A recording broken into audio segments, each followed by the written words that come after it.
I just posted that the room was open, so maybe some others will stop by. Okay, so Ross suggested after the last talk we had in this group that we bring the subject of walk-ins Walk-ins. That's into the interesting. equation. Yeah, The all reason sorts that's of. interesting is what happened to my brother yesterday about that. He's just starting to kind of open. But what he got yesterday was he was sitting and something just went right past him like a whoosh. Raw, let's hear your definition of walk-in. Well, it's something that I'm very interested in. I think that I may have this kind of a situation within my own understanding my relationship with my twin that I talk about. It's like we were the same person at one time and became two different people. And anyway, my definition of a walk-in would be, from what I understand, uh, like a spirit that comes in sometimes and makes an agreement with a soul, or two souls or spirits, that almost like they change places for an agreed period of time, or sometimes like in my case, I believe it's almost like the spirit or the soul came in and we're still both here together at the same time. It's like a partial walk-in, I've heard that call. I've heard that people say that it's something when it's like things become too unbearable for an individual and yet they have something to do, and so they have this assist for a while or permanently, I guess. I don't know if there's more to it. It's something I'm really interested in. I don't really know as much as I'd like to about.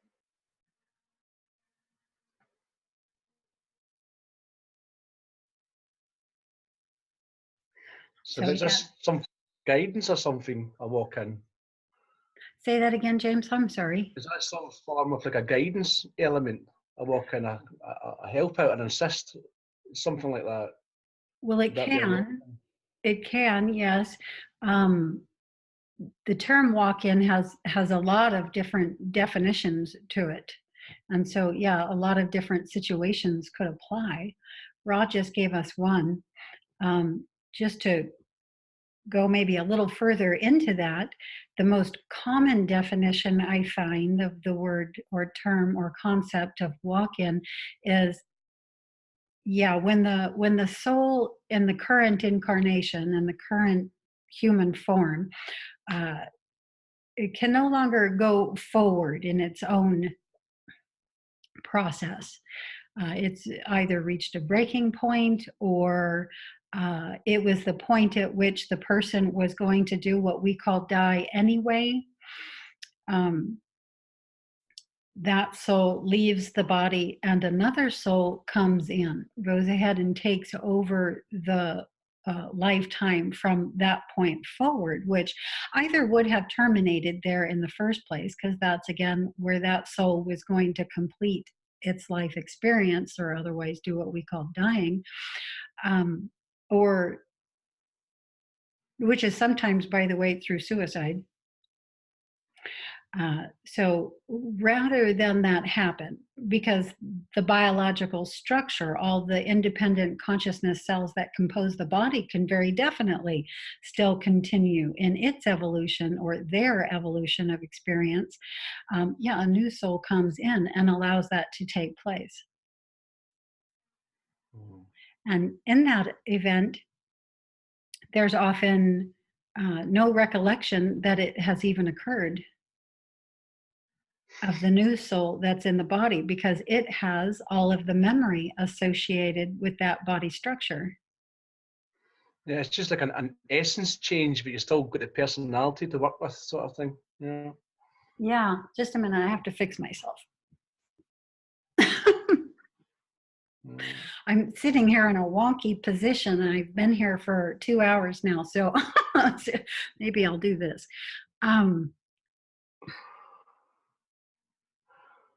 Say what you just said again, James. I'm sorry. It's a change. I describe that as the change of essence. But you're still using that personality construct. You're still using it, but the essence changed. But so the actual personality wouldn't even. Like, that's so weird. You wouldn't even notice that's actually happened. Well, the Still, person, yeah. See, here's the thing: the personality structure that's already in place there does not alter. mm-hmm. The body is still the body. The independent consciousness cells that are composing this body are still all the same. That collective structure as an entity unto itself that we call a person is still in place. So the new consciousness, the new soul that comes into that person or personality continues it forward. So that does not alter. However, the new soul coming into it is different. Yeah, I have a different temperament. Yeah, what that consciousness, what that soul will do in that personality, Yeah. let's say personality structure, is not necessarily the same. In fact, is likely going to be very different than what was happening previously. So would other people notice it had happened? Maybe They, only, maybe only if that soul retained awareness of what just occurred, right? But if it didn't retain awareness of what just occurred, if it came in at zero, as most do here in the earth life, then maybe not so much. Maybe we would see some changes in the way that soul went ahead with living that life, but they likely wouldn't be very dramatic. I would think that only if that consciousness, that soul newly coming in, retained some level of awareness of what just happened, would you really see decided marked change in that person or personality. What do you think? it's so confusing trying to work out the awarenesses of the personality then a being changed. The personality is staying the same, just a different being operating it. Mm-hmm. That is so weird to trying to put that into what the personality would, because the being gone at that stage, it's just a character. I'm curious if these aren't oftentimes versions of ourselves that choose to help ourselves. If that would be like a more likely or more common thing than as opposed to a completely, I guess suppose it would be a completely different mind no matter what, that would be coming through, even if it's another person or if it's yourself. So yeah, I think about the different, if there's multiple versions of us that exist and that we interact with ourselves. So you're thinking that perhaps a parallel version of ourself has the lifetimes have synchronized and now it's on a singular path rather than the two separate paths, and or that another member of our own soul family has stepped in or perhaps maybe just stepped forward in the experience while we step back or out. Is that correct?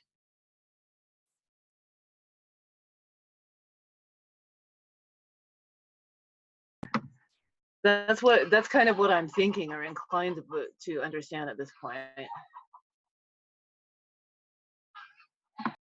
Yeah, I definitely think that both of those things, fit within the concept of walk-in, as well as a whole other soul going, and it could be a soul that's associated with our soul complex that has decided to come in. So all kinds of variety of things can happen, I think, within this concept. I just, listening to other people talk on the matter and bring forward their own ideas on the matter. That's basically what I hear them saying. The idea, or putting forward the idea of a whole other soul coming in. And mostly to take on the lifetime there forward while the previous occupant vacates fully. So, not an altering necessarily. It could be that they come in for a period of time, sure, and then switch again. One steps wholly out while the other steps wholly back in. I'm all but certain any number of things could happen there. Let's go forward, though, now that we've given sort of that basic idea for a definition with the fact that you feel that you are a walk in. I feel that I'm aware of having two different consciousness happening and coexisting together, and various different realities at the same time. Um, I that's another kind of another different concept, but the idea of being aware of participating in multiple environments is another thing that seems to almost go along with this. This it feels like a dual consciousness kind of a thing. This connection. So I would think of that more along the lines of an expansion of consciousness, your ground level conscious personality expanding in its own awareness of its larger components. So not just the personality aspect, but more of itself than that.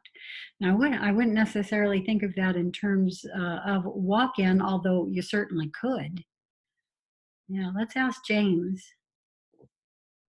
Do you feel you're a walk-in, James? Well, when my experiences started for me years ago, to describe to people what happened to me for those first 2 years, I couldn't describe it as James died and gone, and I'm not who James ever was. That James is long gone. So I'm not I'm not James as people know me as. I've got to act a lot like the James that people know, but I'm not James. I'm something completely different. When did that happen, James? When you had that feeling of a shift or alteration in the component parts, when did that happen? That was 4 years ago when I first had that seizure, paralyzed, and then it's if that personality just went, and I come back like this as I am now. Only I'm further down the road. But back then, the only way I could describe to people what it was like for me was James is dead. I don't know who I am. This is not who James is. It's like my essence was taking over this personality body. But I'm not the James I was. I always speak about myself in the third tense, the past tense. But I don't do it because I freak people out when I do that. But, So you feel there was a previous occupant of this structure and that occupant has now vacated and you came in. Yeah, I couldn't describe it as James. He never recovered. He just didn't recover from it, and his mind is snapped. Not enough. Who I am now has come in, and I'm just retraining. So like I'm training the personality or readjusting the body or something is what I get from myself at the moment. Do you feel this is a larger aspect of your own consciousness that came in? Yeah, that's a bigger. Yeah. Or do you feel that it is a whole nother soul, that you are a whole nother soul than the previous occupant? Well, I'm completely different. My interests are different. What I do is different. How I react to things are different. The only thing that stayed the same is music and how I feel with things. But compared to that, my personality is completely different. No one knows. I don't even have the same friends anymore. They're all gone. Nobody knows who I am. I don't even know who they are. Really, I don't attach to anyone the way I did. So a new life, a new me, or something. But no, I'm not James as James was. Absolutely, I'm not. I wouldn't say I was James. No. Okay, but I'm still not clear. So let me ask the whole question one more time. Do you feel that the larger consciousness of James just stepped forward into the experience now playing out? Or do you feel that the soul that was being James previously has vacated and that you are a whole other soul? now occupying the system? No, bigger version. I get the larger one, the wholer one. Yeah, not. I wouldn't say different soul. No, the larger aspect. I'd say Mhm. that feels better. Now, again, I associate this experience now of you both as being an expansion, a graduation of consciousness of the already existing soul that was in there, meaning just more of the soul is now coming into the body, coming into the mind energy body system. And sure, that experience is far grander than less of the soul being able to occupy the form, the physical reality itself. I thought I was a walk-in for sure.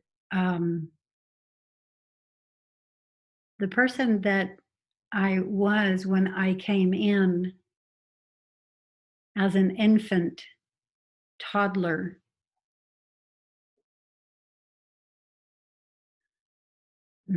it's hard to describe.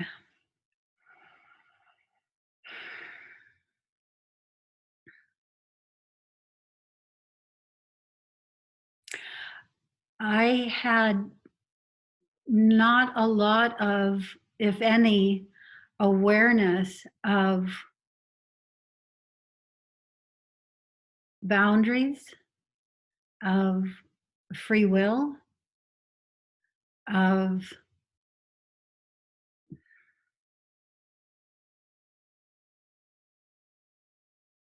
mm, so hard to say. Give me a moment.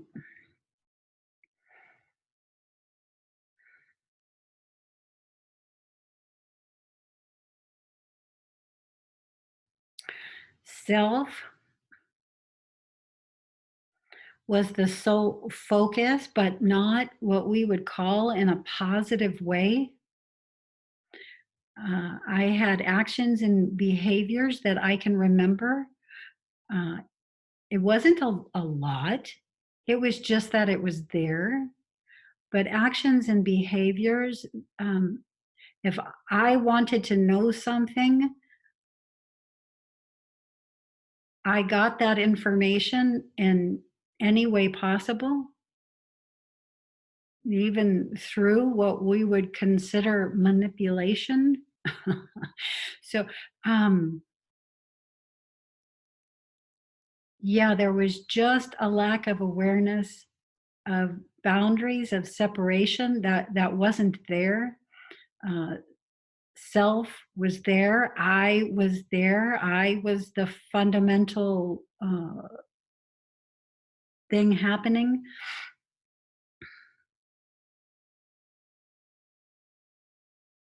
But again, it wasn't framed in the positive sense of this structure. Yeah, and so it's just very different than who I am now. I often wonder, when did this change? Because mm,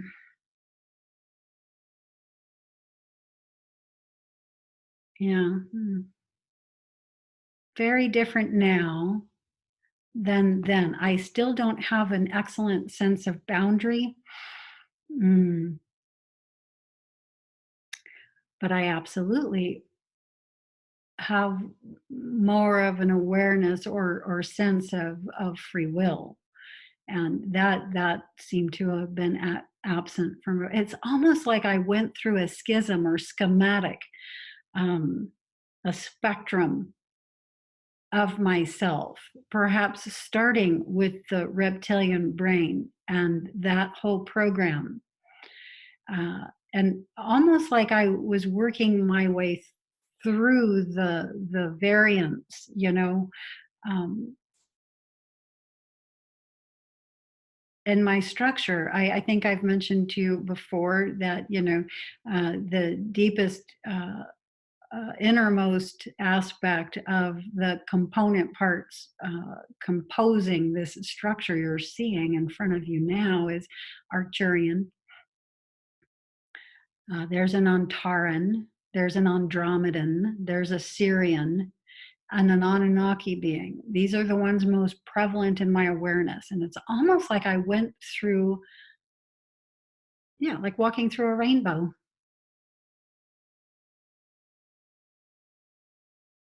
So thinking of those component parts and their probable lifetimes that I'm, completing with here in a single format as a single person, just sort of going through the spectrum of all of that. Yeah, I thought for sure I was a walk-in, but I have asked multiple times through channeled uh, means about this, and I'm told repeatedly I am the same soul that was born into this body now. Yeah, so I'm not a quote walk-in. And the only reason I'm seeing it right now as a spectrum of my total is because of that. Had I not gone after that channeled material, I would probably be sitting here in front of you right now saying, absolutely, beyond a shadow of a doubt, I'm a walk in.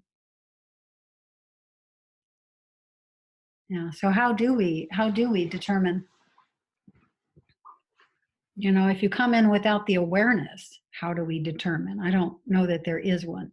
I know of one person who came in as a walk-in as an adult. The body structure was an adult at the time of this walk-in. And it seems like when walk-ins happen later on in life, say post 40 years old, that there is an awareness of the soul consciousness coming in, that it just came in to occupy and the previous occupant had stepped out. What do you think about that? And why might that be? I only have one experience like this that we call a walk-in. I've gone back to him as a teenager, but this is like a test. This was a windy day. I was in a rush to go to work, a windy day, and this old woman stopped me and asked her if I'd help her across the street. Right, a natural test, and I did so. And I got this look again. This is what I mentioned it once time in a dream. And when I stopped and I said goodbye to her, she never said anything. She just gave me that dead, I have no soul look. And it freaked me out for a minute. And I walked away. It's the same look I got in those lucid dreams with the person. It's not a soul as we call them. There's something missing. And I got it there with this old lady years ago. It looked like the system of the conscious gave me a test. But you could call that a walk-in, I suppose.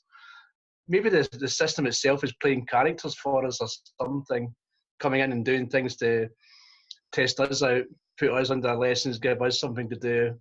Could be something like that. Dolores Cannon calls them background people. I like this term. As an out-of-body explorer, what I've learned and what most people do come to learn, and this is why they want to know if what they're having is a quote out-of-body experience or just a lucid dream. Meaning, am I in my own personal private sector of reality, or am I in a consensual experience with others? That's at its basis what that question is. And one of the things that we learn is, yeah, those are the two experiences to be had. But what they are, it's important to see that what they are is a direct experience with the consciousness system itself, which is what we would call, quote, just a dream or just a lucid dream, as if that's somehow lesser than an experience in which we're experiencing with other souls,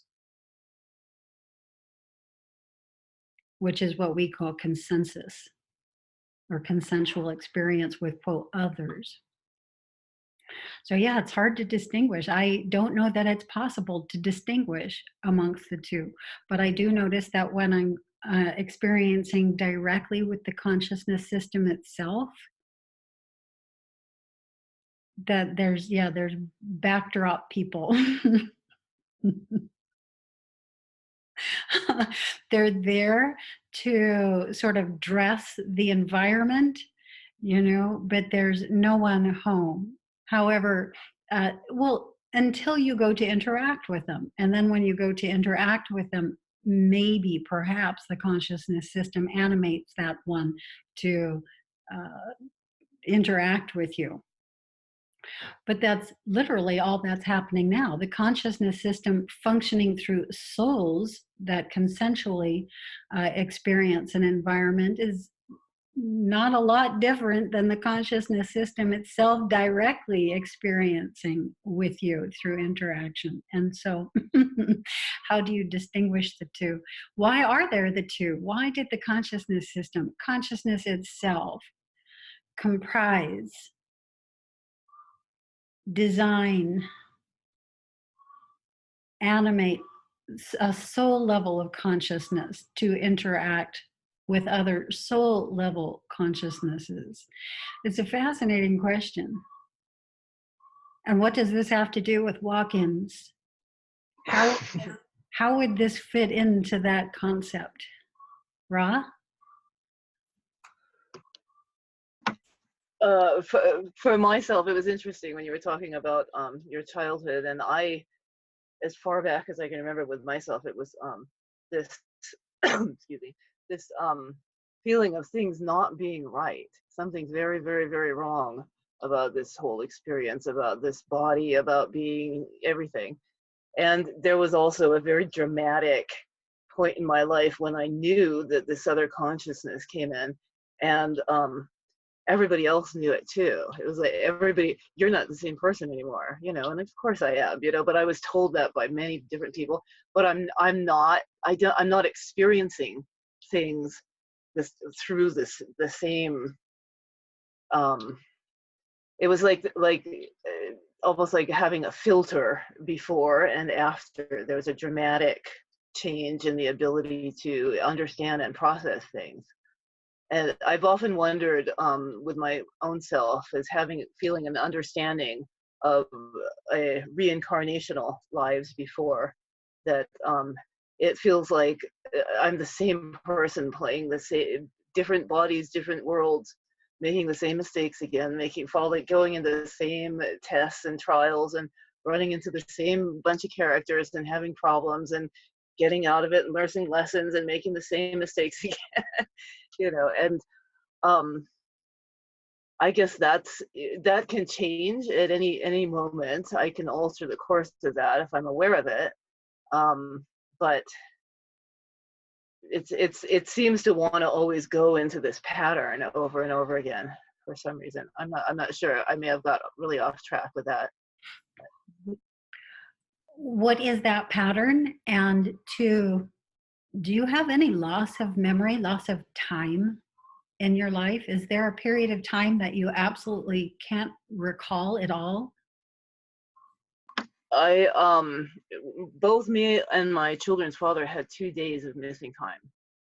We have absolutely no idea where we were. There was nothing, and it was very strange. We were actually camping outside of Tucson, Arizona, and we used to walk into the town every Thursday. And I believe it was Thursday. I don't remember the exact days, or maybe it was Friday, or maybe it was Wednesday. And for whatever reason, we walked into the town, and we had certain friends that we met, and they said, you know, oh, it was the wrong day, and everything was closed. And there was 2 days that we had absolutely, and it was very weird because we didn't want to talk about it, which is so unusual. I've always been someone that was very, very curious to know, like, well, this is a really big thing, but it was like too big. It was like neither one of us wanted to talk about it. Is there any amount of time larger than those 2 days? Like year patches? No, not really for me. When you were 7 years old, do you have some memory that you can share with me from when you were that age? Yes, 7 years old was when everything like started changing, and I found myself it, it was like everything changed. I found myself where I was a smart kid before. I was falling behind in school.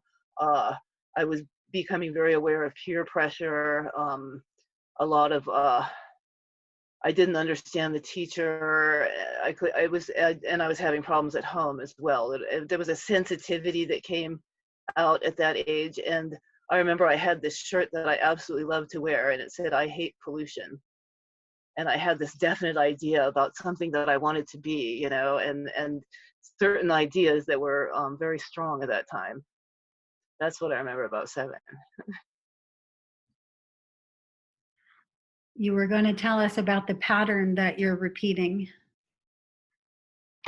That would have been a pattern of becoming overwhelmed by rejection from others around. That would be the pattern. And is there a point in which that pattern changed, and are your responses in that pattern changed, and when was that? Absolutely everything changed at the point when I talk about my big awakening, and that is the point where this other personality and soul came, and there was a definite merging with my own. And that's when people, you're not the same person, and all of my interests changed, everything changed. That, and my thinking about all of that changed as well. My reaction, my understanding of who I am, who people are, and that absolutely everyone has a right to be into their own process and experience.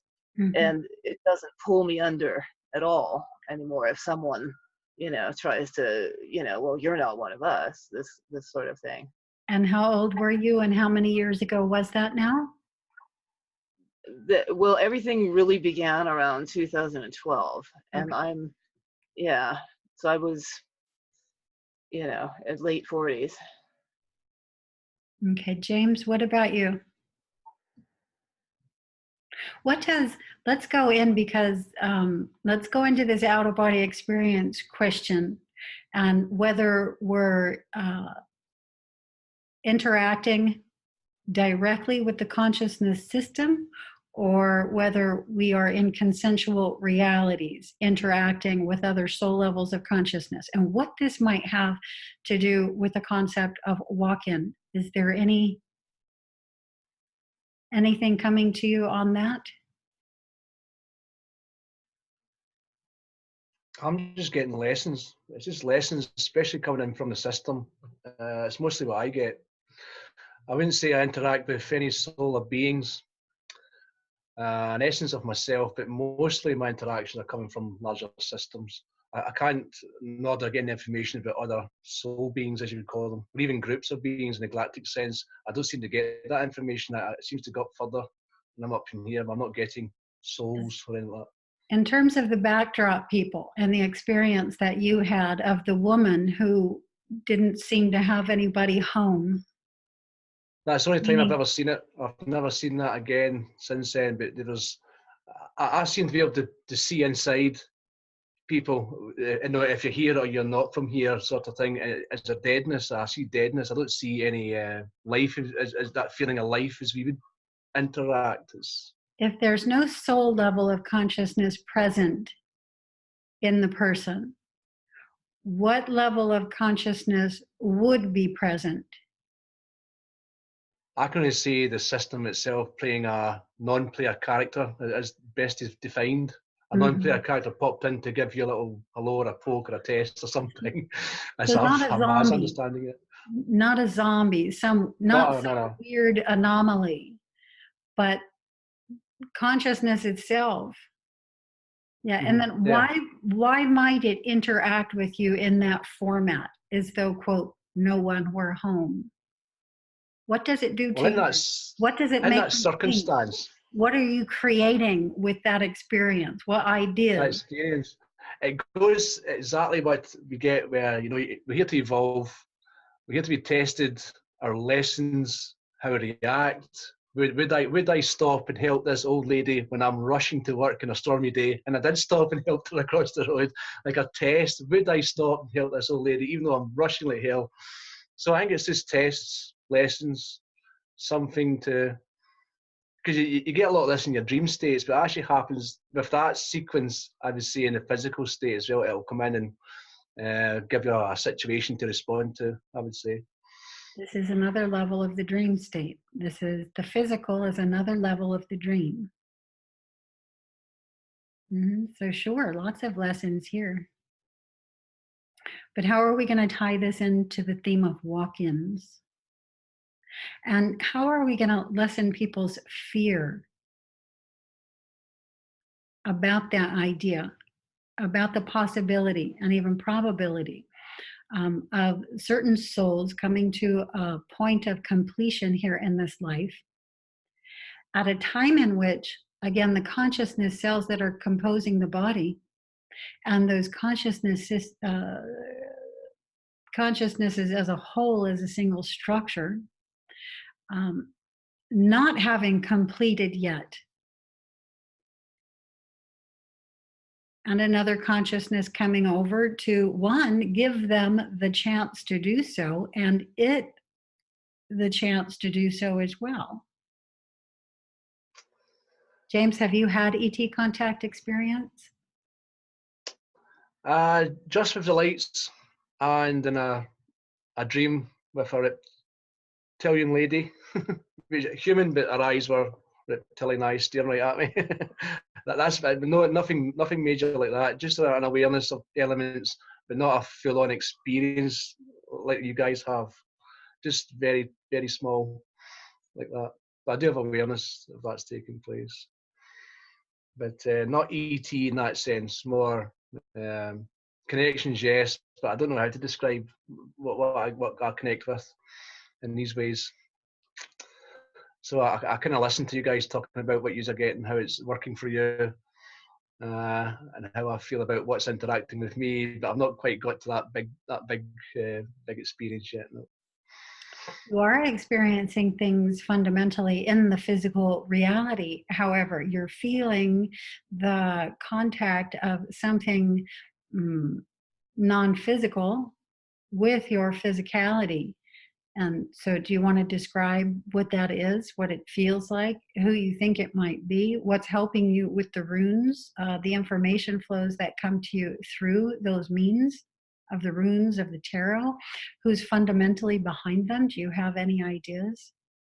My main, the higher self of the higher self, I would say. I don't get my galactic self as you guys talk about the ET, the galactic self. I get a next stage up. This is a higher self above that again. This is something much larger, flowing through information. I'm getting really big information about that. If you remember Tom Campbell spoke about the big cheese, the manager of systems. An interaction I've had is I'm a part of that my consciousness is a part of the big cheese consciousness is up there, and then this part of me is involved with many elements, and I'm just becoming aware of it as it's getting passed through down into me. So it's a higher element I'm getting. It just flows into my being like that. It's just flowing and through. But I don't get galactic much. Between the universal consciousness and your ground level consciousness is what I call your direct line of ascendance into source or into that universal consciousness. And yeah, you can be aware of the points along that line, the points that are more galactic, for instance, if you want or not. I didn't for a very long time either. It was only when I was having the out-of-body experience in which I was vacating the earth life, in which I turned to look back and saw all this glorious activity and contact occurring between galactic level consciousness and planetary consciousness, that I decided to come back. I wanted to get in on that fun, that I began having the galactic experience also. Our most immediate higher self, the consciousness that is the closest to us, is a galactic level consciousness. And then that galactic level consciousness has a quote higher self that is a universal level consciousness. That consciousness has a higher consciousness that is the cosmic level, but that's what we would call the big cheese itself, or the consciousness system itself. Yeah, and so you can be aware of your contact points along the galactic spectrum or not. It's up to you. It is what is the scariest element for us here physically, ground level, generally, because that level of consciousness comes directly into what we would call our physical space. It comes right into our home. right into our own body systems. And yeah, coming in that close to home takes a lot of acclimating. It took me years of acclimating, and I'm sure my central nervous system still goes into shock often when it happens in full conscious awareness. And so, that's a process. So much change happens through our biological structure as that's taking place. I don't want that. I don't want the opportunity for that to happen in my direct conscious awareness to go by. I know that when this life completes, I will not be happy with myself in any way, shape, or form. Were I to not take absolute full advantage of that opportunity, to hold in my full conscious awareness absolutely as much as I can, because of the alteration that constructs through our body construct. Right now, I'm limited to a certain structure that can only hold so much information, only hold so much energy. But if I allow additional flows of information, additional flows of energy through the biological construct, it has to adapt. It has to alter. That adaptation, that alteration is what allows me to form and formulate all kinds of systems, what we would call bodies, that I would not have access to, that I would not have experience in, were I to not begin to hold some of this information, some of this energy in direct conscious awareness, period. I'm more limited if I don't do this. I become more and more unlimited the more I do this. And yes, this takes us absolutely wholly out of our comfort zone. The central nervous system goes into shock. When it first started happening for me, again, I couldn't hold my hands still. I mean, as soon as I started talking, as I'm talking right now, you can see my central nervous system has come into a great deal of alignment. But when it first started happening, I was like, my whole body would shake. I couldn't get words out. So a lot has happened. A lot more will continue to happen. Capacity grows and grows and grows only if we grow and grow and grow. In our physicality, in our energetic systems, and our mind systems, our consciousness systems. The more we connect within ourselves, with the rest of ourselves, the more we are. The more access we have to the all of what is. The galactic part, that was something I would have to specifically ask for, because I'm asking to do that, but I think I'm not being specific enough, perhaps. Maybe that's the problem. You have to be quite specific when wanting to interact with the galactic part, is what I'm asking. There has to be a lot of energy directed into that, yes. And I didn't get to that energy again until I was in an out-of-body experience in which I was vacating the earth life for good. I knew in that moment I did not have to come back, that I had completed. I came back for the fun. I have completed my life experience, but my choice was to stay because there was a lot that wasn't designed into this experience that I was seeing on my way out. I could go ahead and design into the experience to further it beyond what I had initially planned. Yeah. So, and when I saw it, I mean, the joy, the excitement in me, the goodness, the impetus to, rather than continue my way out, come back in to our system was there. So it took that much energy to get me that.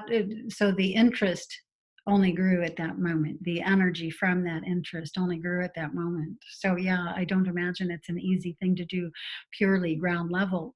A lot of people do. They don't have awareness of the other fields at all. No direct consciousness experience in additional fields at all. And so it all occurs here. Those people fascinate me, just fascinate me. Because to do it here is not an easy thing. The fear level, the collective fear level is so high that to do it here is just extraordinary. I was out when I did it.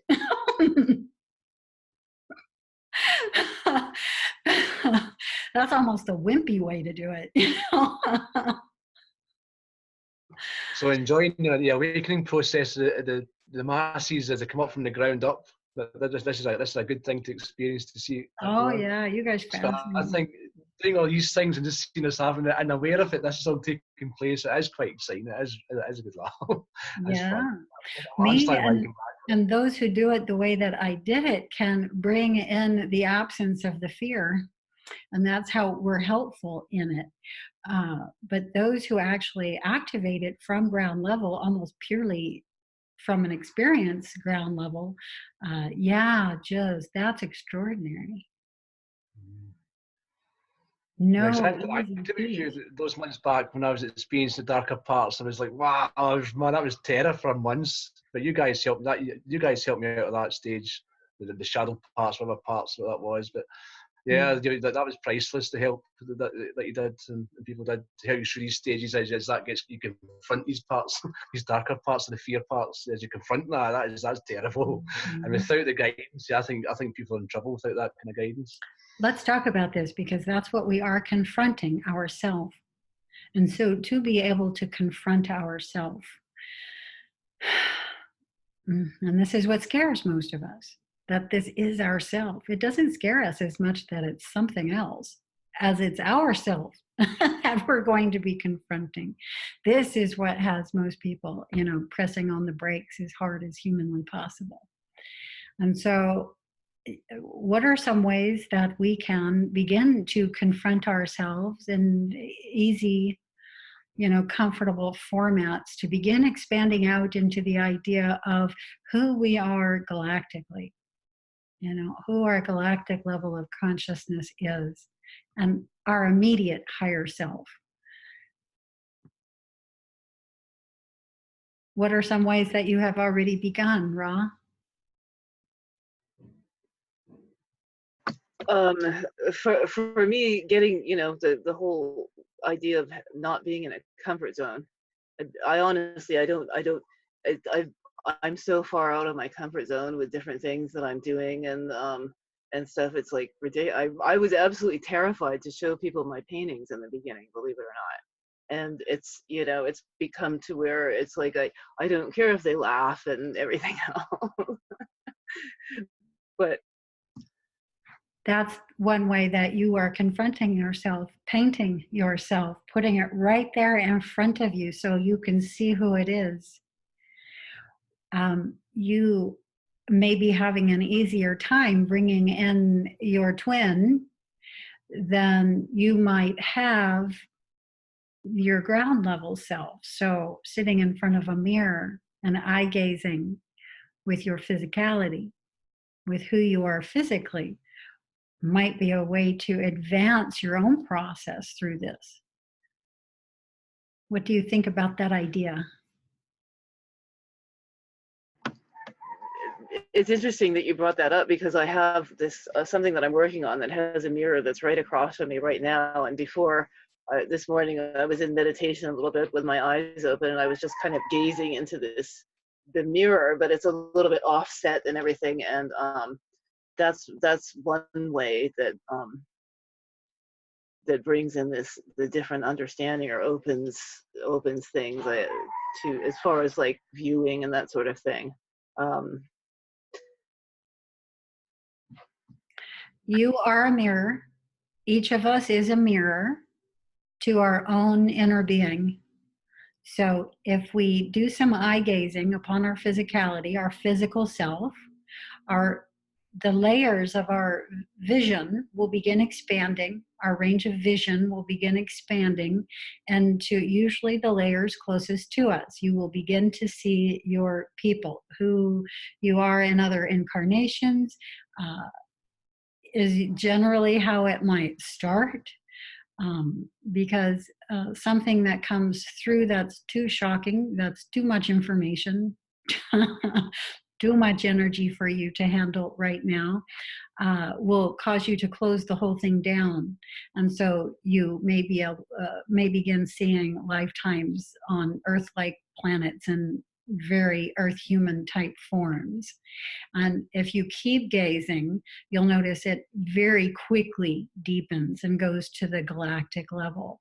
And you'll begin seeing consciousnesses that are very non-local, very definitely not from this planet. And not blinking, not flinching, staying open to who and what that is a fascinating process. It cannot and will not hurt you unless you create thought patterns, that then deconstruct and sort of. I had sorry. Absolutely amazing experience like that, doing exactly that, just staring into the mirror, and I could see behind me, and it was something that I'd asked for. It came a very, very, very, very clear image of someone standing behind me that that I paint, and it was just amazing from that, but just letting it go into that and not being afraid to continue looking. And what's your idea about what that is when that happens? What has happened? Are you still in physical space when you're seeing them, not directly through your own form, but in the space that's around you? What's your idea about what's happening there? I think that it is probably a type of going into like what we talk about out of body, only with the awareness and using a different type of vision. But the awareness expanding experience is there. So this is a way to break into an out-of-body experience, a fully conscious out-of-body experience. Yeah, you'll step into the etheric version of your physical space, and you'll view the occupants that are there, that are always there with us. We're never alone. There is no such thing as privacy. And getting used to this idea, processing this idea, processing out thought constructs that we've created that put us in fear mode, sweeping our space clean of those, letting new ideas in, new expanded ideas in about what that is an important part of the process. Absolutely. So let's begin doing this. Ra, James, me.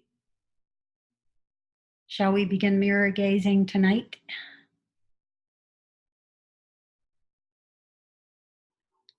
Whose game?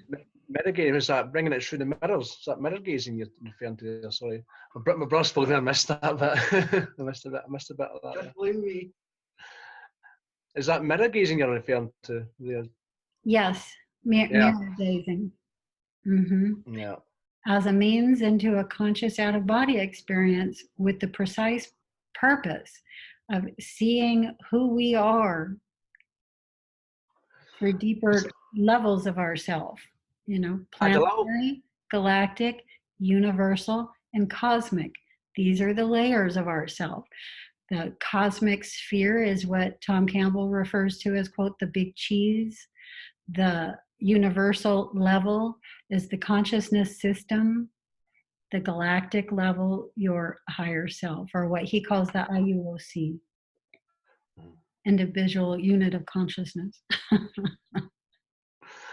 And we're the free will awareness unit. I've had to change my language when I'm talking in groups. A lot of folk don't understand half of what I say. Language is so fun.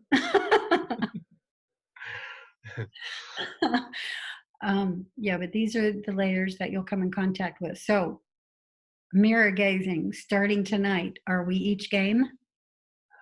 I was ready to start to experiment. I wasn't too sure how to do it right, because I was just kind of staring in my eyes and kind of, I didn't know if I was doing that right, what the procedure to get it to do it. Yeah, but I'm game for that, yeah. Sit in a comfortable position. It's dark. Perhaps light a candle, but definitely don't use any indoor lighting, just a candle. Beeswax candle, even better. you know, if you happen to have it.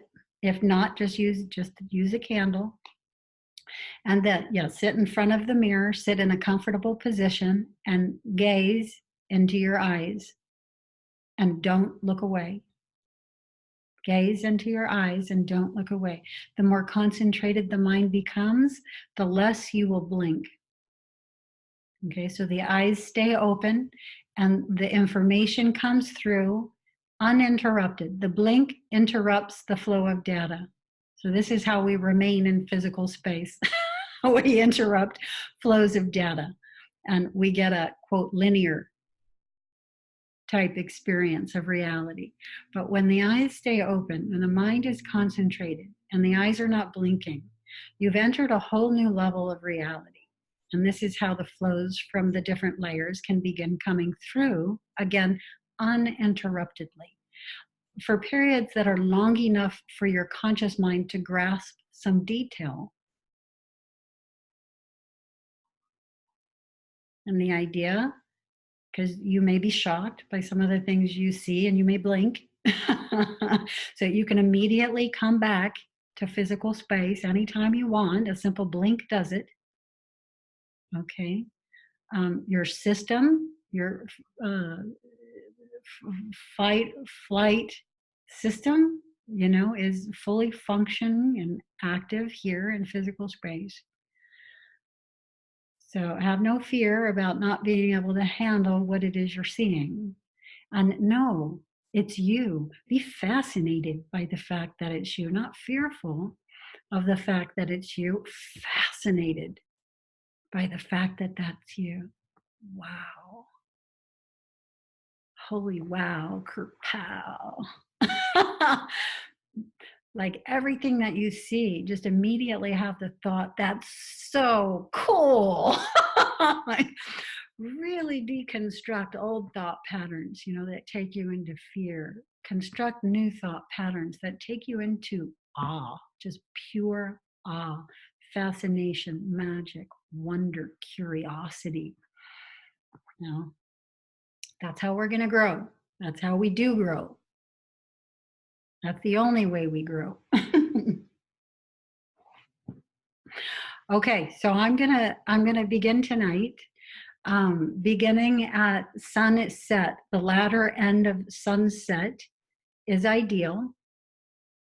Okay, and then for a period of time, it's up to you. 10 minutes, 15 minutes, 30 minutes, an hour. It's up to you. Okay, this is just another form of meditation. Meditation upon an object. The object meditation is always on an object. Okay.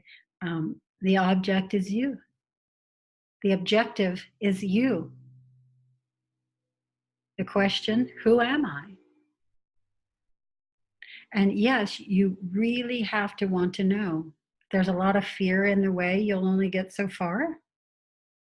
If there's a lot of fascination in you, you'll immediately begin to get the streams. Just vision field after vision field after vision field will open for you. And the thing to remember always is that the hardest layer to make your way through is galactic space. But if you make your way through to galactic space into universal space, wow, you get to see, you know, the beauty that you are constructed of, the geometry that you are constructed of, the colors and hues that you are constructed of. And beyond that, into the cosmic level, which is just, again, it's very nebulous. And the experience there is not one that you want to let get by.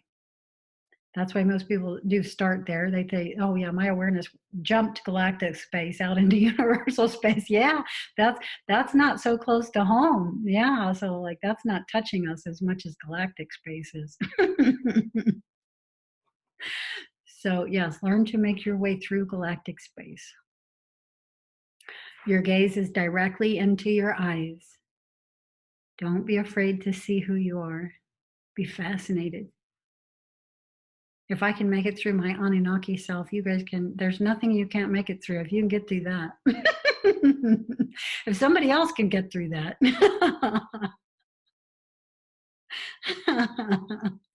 And chances are you won't be given, things like that immediately, unless you're non-judgmental. I remember doing the eye gazing with a friend one night at his house. I was making some audio recordings for the breathing techniques I did in his space, which was, wood floors, and the sound was really good. And when I was done, we had dinner and we sat down afterwards and we were just sort of talking, and it was nighttime, and he's a yogi like me, so doesn't turn lights on at night. We sat there and we were talking, and we were already, focused. We were both advanced meditators even at that point.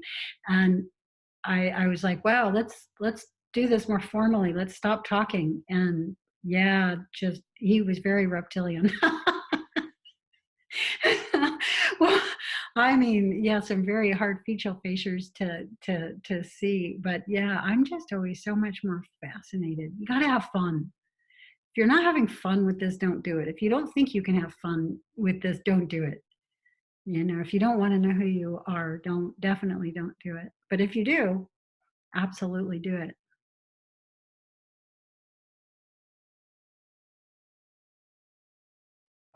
So is this something that can be done when staring into someone else's face and just stare at them? Can you actually get to see who the other being was, just be doing the double stare? Of course. That's interesting. Of course. You have to get to the point where the mind is concentrated and the eyes are unblinking. And then the other fields just naturally open. They're not being cut off anymore by blinks. Yeah. But when the eyes are open, the awareness is open, the awareness is concentrated, then the fields just start opening up to you. Mm-hmm. So what I'm getting already, it's not so much in the physical life, but seeing screens, I'm staring at you, I start seeing white glows coming around people mostly now. Mm-hmm. And that started after doing a kind of stare. I started using these, is it Tapvis cards, and I started staring at this, just stared at it for ages until white glows started coming out of that. And ever since I did that, I've been seeing that all over the place. I've just like people glowing all the time. But is that the kind of same procedure, to sit and stare, just with the intent to see a specific thing? It's a practice called Tratak. Tratak. Tratak. This is a yogic discipline. It's one of the first disciplines I employed in my practices.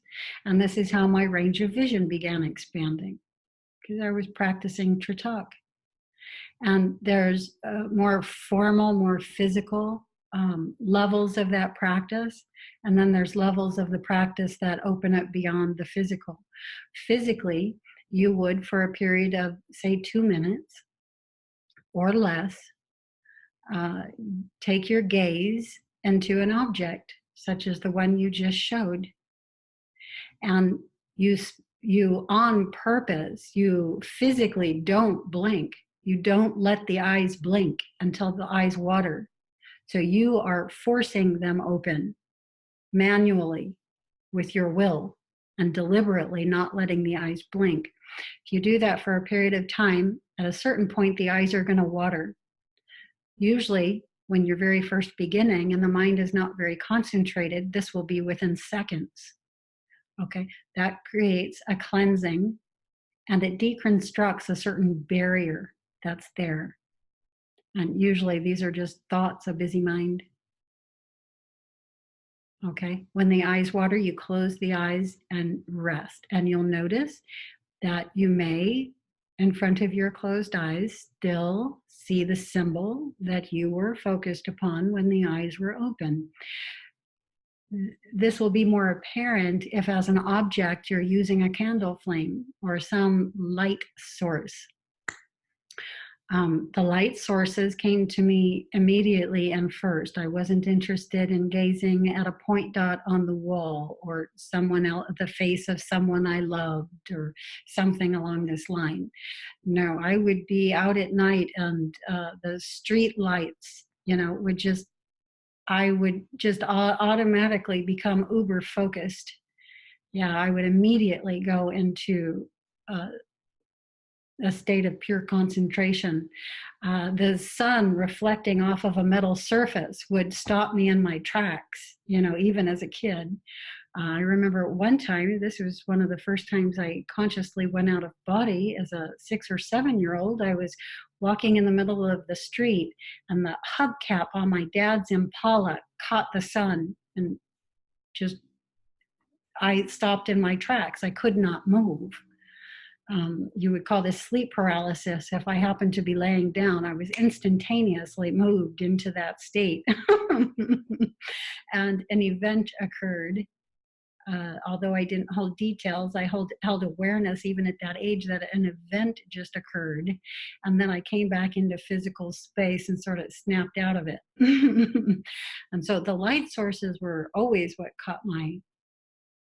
did they just capture me? And so, yeah, you can bypass the objects such as the one you showed me, or a point dot or bindu, um, or the face of a loved one, and go right to a light source if you want. Yeah. So you just gaze at the candle flame unblinkingly until the eyes water, and then you close the eyes and rest. At a certain point, you'll notice that you become concentrated and the eyes no longer water because there's no barrier anymore to your state of concentration. The mind is concentrated and the eyes are not blinking, even when you're talking. Even when you're going about doing your day, you're just in this pure state of concentration. And yes, the other fields come through when you do this. So you can walk through your physical space, and your etheric space is there, and you can see who's in the etheric space, and other layers are there, and you're in those other layers and in other forms, and you can see who you are at the same time as you're in the etheric space and in your physical space. It just all sort of bleeds into one. When I was younger, I could do what I called walking my dreams. When I got up in the morning to get ready to go to school, there was always this period of time in which the dream fields were still fully present in my conscious awareness, in my physical space. And I would be walking in each world. I would get up out of the bed and walk down the hallway toward the bathroom to turn on the bath at the same time that I was in that dream environment and, walking and doing what I was doing in it. It only lasted for about 10 minutes, and then that field would begin to fade. But always as a child, it was there. It was there well into my 40s, right up until the time I could start consciously going out of body. I did that walking my dreams thing. It was always for about 10, 15 minutes at the start of each day. And generally, I never got up out of the bed until I was ready to. A lot of us have to get up via alarm. But even when I got up via alarm, I didn't fully get up. I didn't fully vacate the other field. And so I just sort of walked in both fields simultaneously for a period of time. And that's another thing that will start to happen. That happens for me now. The fields are there when I'm focused and paying attention, when I want them to be, when I don't feel complete, when things are too mundane. I never let myself go into the state of boredom that I could get locked into very easily when I was in my 20s and 30s, before I knew what out-of-body experience was, before I was cognizing what it was I was doing. That led me to feel so complete, meaning carry the field simultaneously. Yeah, then I could get bored. But now I know what I was doing. Now that I understand what leads to that feeling of completion, of satisfaction, of sovereignty, of pure creativity, now I can just do it always. Like right now, if I'm looking at Ra, I can feel myself in her room.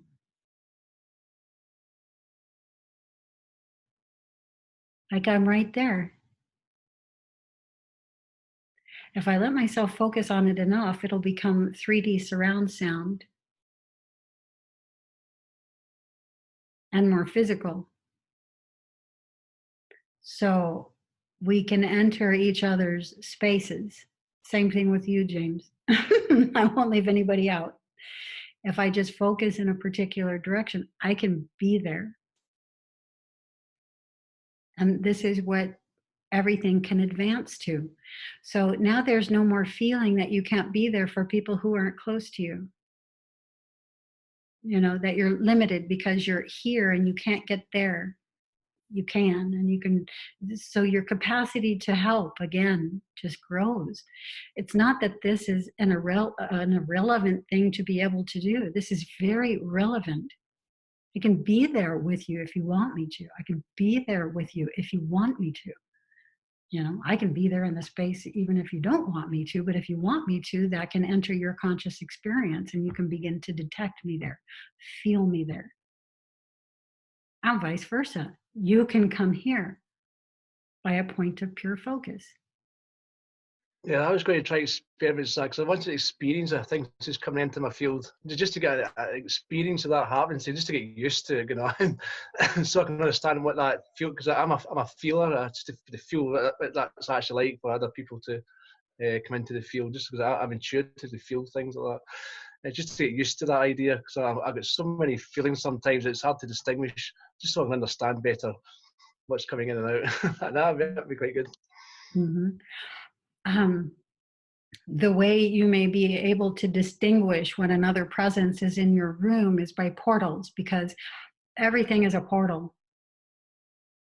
Everything is an opening. And so perceiving them as portals is, you know, one way that when somebody's in my space, I know there's a portal that opens. Like the space in a very precise shape will just be warbly, like water. You know, like the Stargate on Stargate, you know, through the center, you know, it's moving. And if I look around, I'm going to do it right now, and I'm going to see if somebody's here.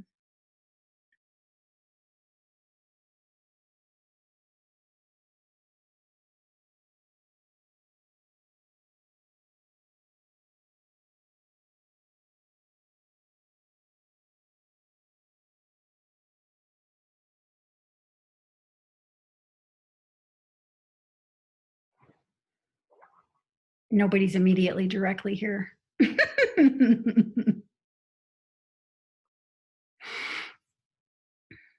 But they're very viewable. They're very seeable when it happens, and we can get to a point where we can actually see who it is stepping through. What does this have to do with walk-ins? We may get to a point where we can see who it is stepping through. What does this have to do with walk-ins? Is a walk-in to our direct biological structure any different than a walk-in into our direct physical space, our environment? Ra? I think it is not, unless we define it as that. It's basically everything is connected together, and you know, not really that there's any privacy. So someone coming into your physical space is I guess it would be a little bit different, though, in a sense that inviting someone, you know, to come into your being and experience for you is something different than just sensing a spirit outside. What's the difference? My understanding would be what the difference is, if what I'm okay with and not okay with, and you know, the free will and that, and mostly the understanding, though. Am I able to even process the experience? That sort of thing. If I'm aware of it, but I yet not fully, it's almost like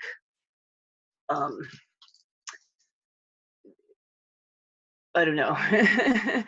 It's a different like a different level of somebody's here, somebody's here, somebody's here, and somebody's, you know, here. We generally don't think of the space all around us as us, right? We generally think of the space on the inside of our skin as us. And the space all around us is not us. And so when you're perceiving of self in this way, when your awareness of self begins and ends at your own body structure, Yes, we wouldn't see a walk-in as the same thing. But what happens when we begin to have an expansion of consciousness and we come into the awareness that the space all around us is also us? Then what's the difference? I like to think of myself as defining as a circle that like I am a circle that goes out about this far, and I can expand this circle and feel beyond this or make it small.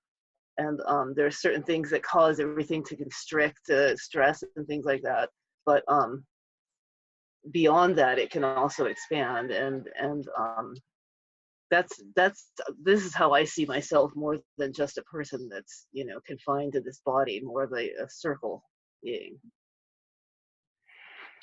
If the physical body is your own personal physical space, what symbolically would the environment all around you be?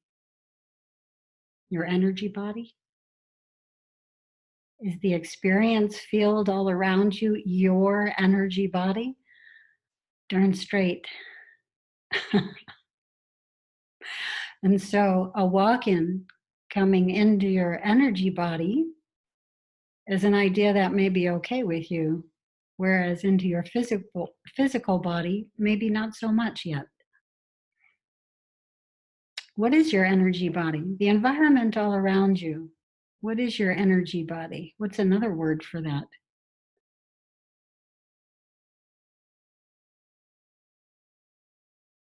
If your consciousness is concentric spheres, and you're the sphere in the center, the point dot in the center, what's the next circle around you? What level of your consciousness is that? That's what we call our galactic counterpart. What I call my galactic counterpart, what other people call the higher self. So the environment all around us, our energy body, is that of our own higher consciousness. So a walk-in that comes through into our higher consciousness may be an idea that's okay with us. Not yet our level, perhaps ourselves, or maybe. So they can come close, but not all the way in, not yet, maybe. What's the next sphere out? If the environment all around us is our energy body, our energy system, or what we would call our higher self, our galactic consciousness, what's the environment all around it?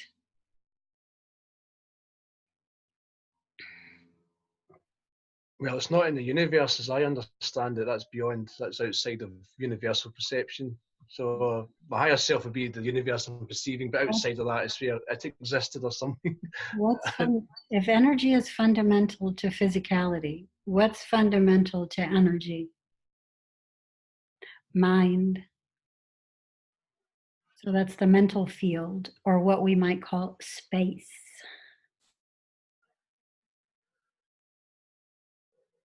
So you're just entering the spheres. What I'm trying to show is that you're entering spheres of yourself.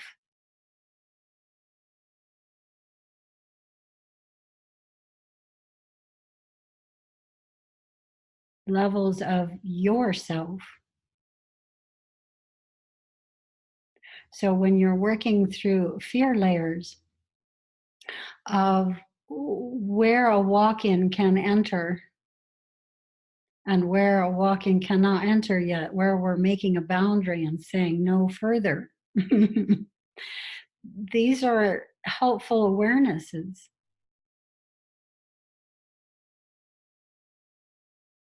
We tend to be focused on self and other, self and not self. And although that's helpful, we have to also come into an awareness of where that construct deconstructs, where it no longer holds true, because there will be a point at which it no longer holds true, because indeed all is one, all is unity. Other is an illusion, a very persistent illusion,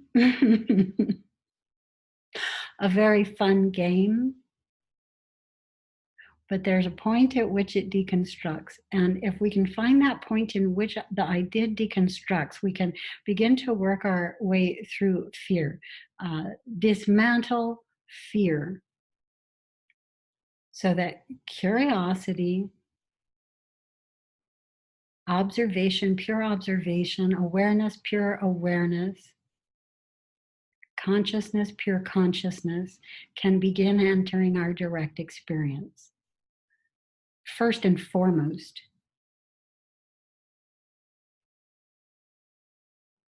the utter deconstruction of those fears, of those thought processes and patterns that we like to hold in place. That's a process that, we go through in which those will all begin to fall apart. So they'll still be there, even as the fundamental awareness, observation of the rest comes into play. So it's not like you're going to stop playing the game immediately when you start being aware more. The game will still be going on. But what happens again is fear falls away. And you begin to have a lot more fun with the game because you're aware of what the game is. Right now we're playing the game. We don't even know it's a game. Not to mention what it is. I personally find it a lot of fun to walk around with my circle expanded. It seems I have fun with that, even when I go at different times into crowds, which I used to absolutely hate because I could feel the energy of it's like being hit with a wall of energy when I walk into a store or someplace. And I just playing around with the circle expansion and different things and different states of awareness I actually have a lot of fun with it.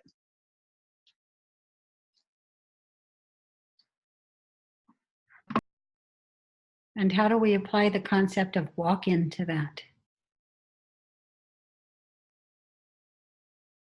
I would, by being open and the boundaries aren't really as solid as we think that they are. The boundaries between self and others as we perceive them to be others. I would think this would open the understanding to that. Mm-hmm. And the understanding of those, quote, other selves. Yeah, and therefore our capacity to be of assistance to those, quote, other selves. Yeah, we wouldn't stop our energy short at ourselves so much anymore, right? We would keep the boundary nice and permeable and the energy going out. So do you see how our presence here begins to become more pertinent?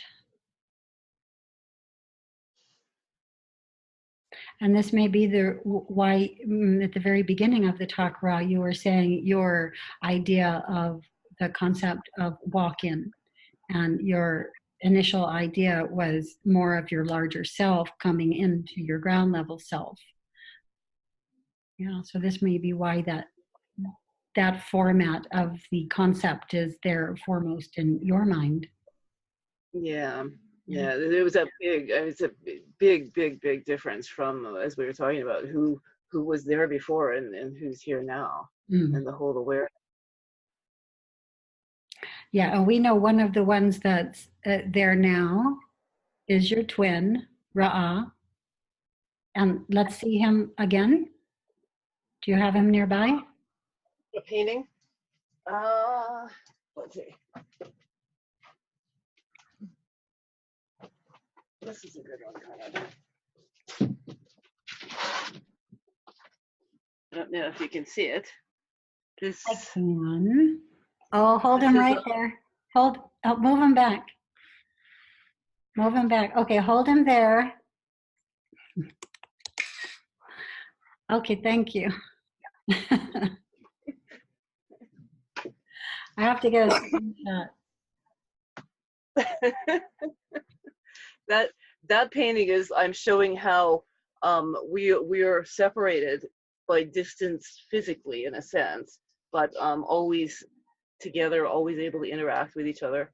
And from what I understand, this is how these people are, his, whatever the world that these people are in.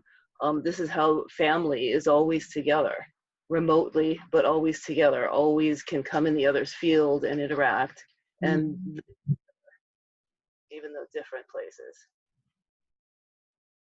Good, good. James, what have you to add? I suppose a little bit of clarity is one thing I'm working on with fellow groups. Is a lot of strife they have is what they call the shadow people. With this, the shadow people and walk-in be just the same thing as they're describing the walk-in or the attachment. They're describing it as shadow people. They've got shadow elements in their environments. What would the shadow element be? Is that just that's happening, but they're having a fearful response? It's the fear that's making it that way. Well, the shadow self or the shadow construct, in my own way of viewing this concept, But they're getting beings, actual. are mentally created. They're mentally created ideas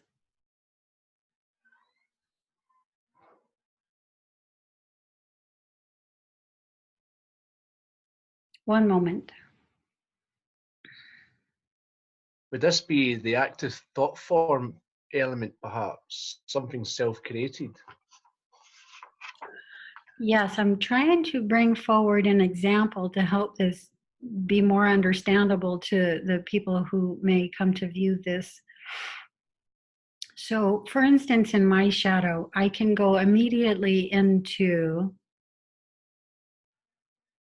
the part of me, the idea of not like, I do not enjoy being seen as someone not smart, not intelligent. And when I was newer into this life experience, younger, as we would say, I would act on this thought a lot. The way that I would act on the thought, is a way in which I'm not happy with from the point where I now am, meaning if I felt I was being viewed as someone who was not smart, I may begin to act like someone who knows it all, and things like this. The anger can rise up. There are certain emotional qualities that are associated with this, and that will be a construct. That is something that I'm constructing with that idea, with that dislike, with those energies into a quote thing. Okay. And that will be a component within my shadow, or a shadow part or element of myself. And yeah, that has to be gone into and addressed and experienced and experimented with and completed with, inevitably. We need to complete with these elements. So that would be different than a walk-in, in the sense that a walk-in would be another soul level of consciousness, where the shadow portion of the self is, yes, created and constructed mentally and energetically into what sometimes appears in our physical reality as a physical thing, a physical experience, a physical person, etc. Yeah, because I was looking at a practice called, is it tulpa creation? I think this is Buddhist, a Buddhist practice about tulpa creations. And then I was thinking, can you create a tulpa and send that at someone, and they're going to perceive that you might call a walk-in? Other people who are awakened are actually doing this to people, sending in their own thought forms at folks. It will be a physical element.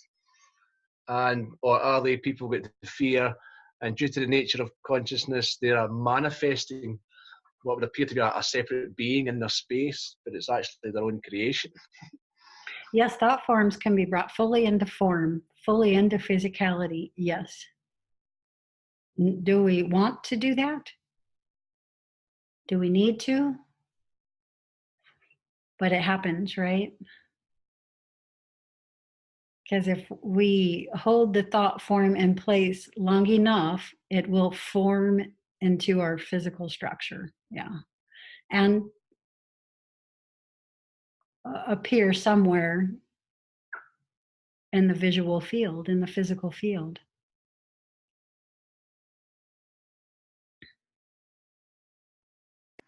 That's the idea of how we can animate thought forms was something that I felt was shown to me early in the beginning, and it was demonstrated almost like I could see these like a field around someone, and like parasite, like almost like balloons coming out, and you can make these really big. If you can carry them, you can keep them. And like most people don't know that they have this, and it's as easy as simply acknowledging it, and it's removed. I don't have to carry around this self-repeating negative thought and bring it into every experience and encounter. It's like an emotional player or recording that keeps going over and over again. Yeah, these are the thought loops. These are the mazes sometimes we experience in dreams, where we're going through a mundane pattern over and over and over again, which never reaches a completion. You're on a mission to do something in particular, find your purse, usually something that you've lost, and you can never find it. So, yeah, these are, yeah. Now, where do we want to go with that?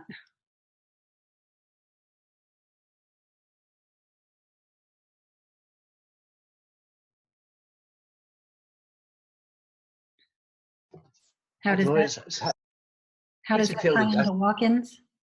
Yeah, it's hard to tell the difference between the walk-in, someone sending you a thought form, or you creating your own thought form yet unaware of it. How would you tell the difference between, if at all you could? I don't know if you could you?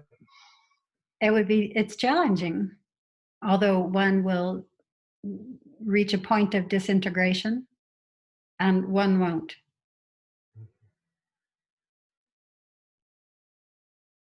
Right? The soul doesn't reach a point of disintegration. So, a soul that is a walk in into your experience, whether it is into the environment or energy body system that appears to be all around you, or indirectly to your physicality, which it is now animating rather than the previous occupant.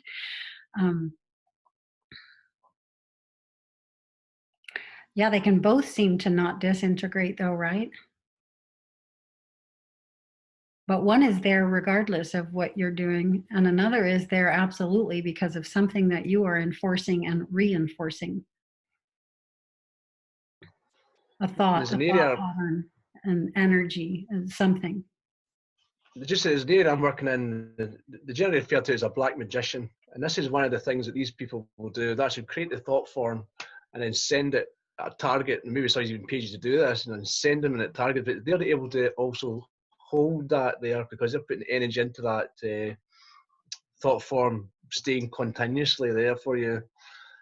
Uh, it's how to tell the difference, how to combat against that. Mm-hmm. Now we're going into a whole nother subject here, Yeah.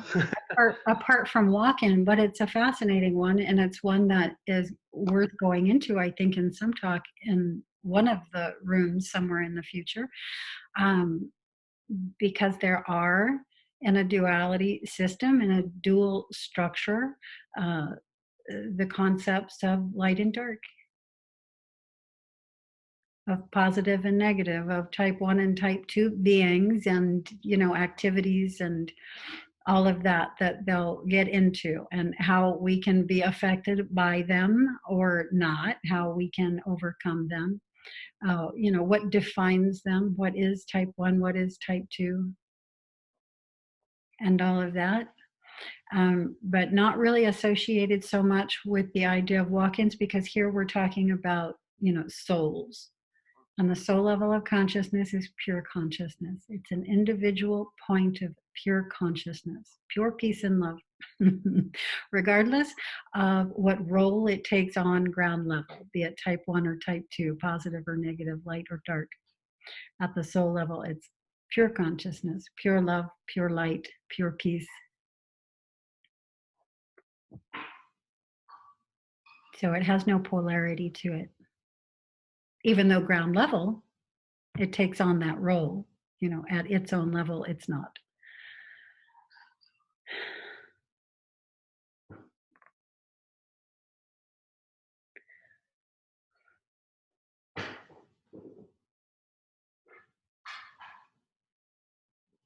Does anyone have anything further they want to go into today, or shall we call it complete?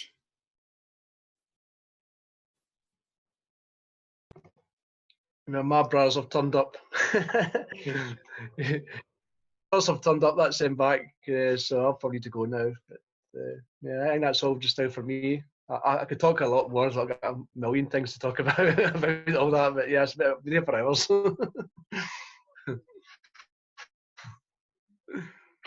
So let's go ahead and wrap it up for today. The practice for tonight is what? Mirror gazing, I'm looking forward to that. Yeah, I am. I've already little experiments like that. We could take that a bit further. Okay. Yeah. And I would like for our practice of this to begin having an impact on some of the others of us in the group. And so maybe we could start a thread on the discussion boards about our experiences and what's happening in our experiences of mirror gazing. Now, this doesn't have to just be tonight. It can be every night. Who's up to doing it every night for a week until we meet again next Tuesday? Yeah, I'll do Is that. that possible? Okay. Yeah, it's possible. Yeah. All right. So let's go ahead and begin tonight. I'll begin the thread on the talk board, and perhaps each day just check in and leave a little blurb about anything that's happened, any questions that come to you, et cetera, et cetera. Just sort of journal out what happened for you. All right. To take it to the next stage, is it possible on this way, if we stared at each other like this, kind of in another session, just stared at each, but it will still work just in this medium, that still take place like that? Absolutely. If we ever want to mirror gaze together upon each other, we can do that too. And then that'd be interesting. You can choose the person in the room who you want to mirror gaze with. And so everybody may be gazing at a different person. That would be a fascinating experiment. That would be interesting to bring that. Let's bring that one up on the discussion board, and maybe we'll get into an instant Zoom room one night and do a group. Meet those counterparts. That would be fun. You're good. Love that idea. Okay. All right. Thank you so much for coming.